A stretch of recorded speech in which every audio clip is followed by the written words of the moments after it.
Inflation is a big topic in the economy right now. It's affecting everyday people, transportation, food, oil, gas. All these prices are skyrocketing. Inflation last year has been over 8% by many metrics. The government's version of it is over 6%, still high.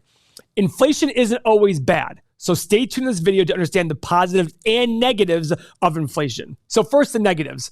Your shit costs more money. Okay, I get that. That is a problem. You're gonna take your kids to school, that's gonna cost you more money. I was just yesterday in an Uber going to the airport in Chicago, and the guy who's Uber driving me in a Tesla said, I used to have an Escalade, and it would cost me $200 a day with Uber to fill up that Escalade. Now it costs him $13 a day in his Tesla. Okay? So he was sitting there saying, it was affecting my business too much. I couldn't make enough money. So he made a change. These things are real. Now, what is the way in which we can fight inflation? So everybody keeps looking at the Fed. The Fed has raised rate a couple times, right? What are their plans for the future?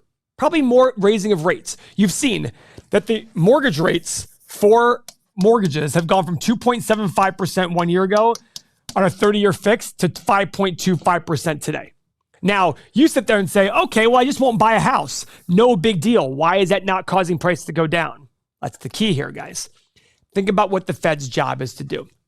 The Fed lets banks in your local economy borrow money at a lower rate and lend it out to you and other business owners to expand their business. So when the economy is struggling, you'll see rates come down. Why? Let's say rates are 5%.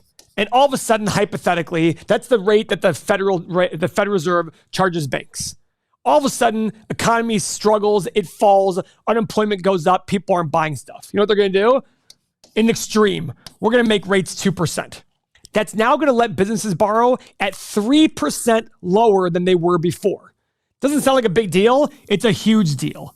Imagine you're a company with 10 million, or you work for a company that does $10 million a year in revenue, and they spend $1 million a year on interest costs. I'm being crazy at the 5% rate. If a rate goes from 5% to 2%, that $1 million now becomes $400,000. They've saved $600,000 in interest costs. $600,000. Think about your wage. How many more of you could be hired? How many more machines can be made? And that trickles to the economy. All of a sudden, car rates are lower. Home rates are lower. Credit cards are lower. You're spending more money. You have more disposable income, and it starts to really boost up the economy. Well, the same happens on the reverse. When rates are 0%, as they were recently, everyone's buying everything. I saw prices of homes and assets just skyrocketing. Why? Because interest costs went down. It makes perfect sense. So what happens?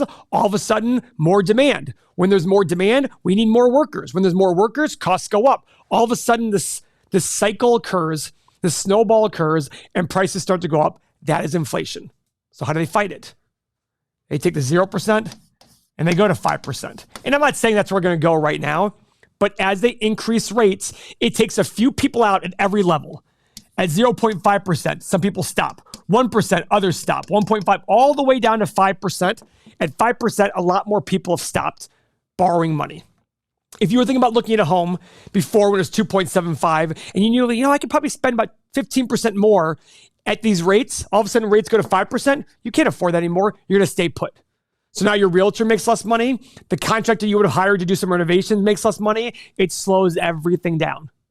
If you're looking at buying a car, and before rates were 1.9%, now they might be 4.9%. 3% on a $40,000 car is $100 a month extra. Maybe you sit there and go, you know what? My car is just fine. All of a sudden, the dealership makes less money. The dealership has the porters and the salespeople. They make less money. It's all a trickle-down effect. And this is how you control inflation. Now, that's the bad side of inflation. What's the good side of inflation? Well, if you own a home, we have seen, now last year, home prices are up 21% in 1 year nationwide. Some markets are 15, some markets are 30, but they're up overall 21%. So here's where inflation's awesome. Let's say you bought a home for $300,000. Okay? And you have a mortgage of $200,000 on it. If inflation goes up 10% a year, what's your mortgage balance? It's the same. Your mortgage balance does not change based on where inflation is. But where's your income? Your income's probably going up with inflation over long periods of time. Not immediate necessarily, but over long periods of time. Let's say you made $100,000 a year, and all of a sudden we have 5 years of 10% inflation. All of a sudden you make $150,000 a year. That's not the exact math. Guess what? You're still paying your $200,000 mortgage of whatever that amount is, $1,000 a month, whatever that amount is, not including taxes and insurance. When you're making $100,000, it was $1,000 a month. When you're making $150,000, it's still $1,000 a month. So inflation helps you afford your house better.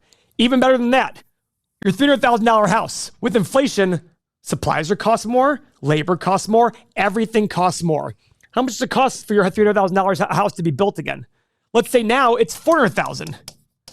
Are you telling me if the cost to replace your house is $400,000, your house would be a $300,000 home? Absolutely not. It's probably more like $380,000. Why? It's not brand new, so it's a little bit used. Great, now it's $380,000. So not only does your mortgage stay at the $1,000 a month, but your value now is $300,000 to $380,000. Inflation is the friend to real estate. As incomes go up, as prices go up, the value of the real estate goes up, but you're still paying the mortgage with old dollars if you locked in your mortgage rate. That's the very important aspect. Now, if you don't own a home, yes, that can be kind of troublesome for you. But just remember, if you're young and you don't own a home, this is all the more reason at some point to enter the home and buy a home you can afford and live in for a long period of time. These are the benefits of inflation. They're few and far between, and they can suck. But the point is, it helps people in the long run as long as it's tempered and normal. So like I said, slow and steady, consistent inflation. We've recently had big surges. This is the year-over-year inflation data. Recently, it was 8.25%.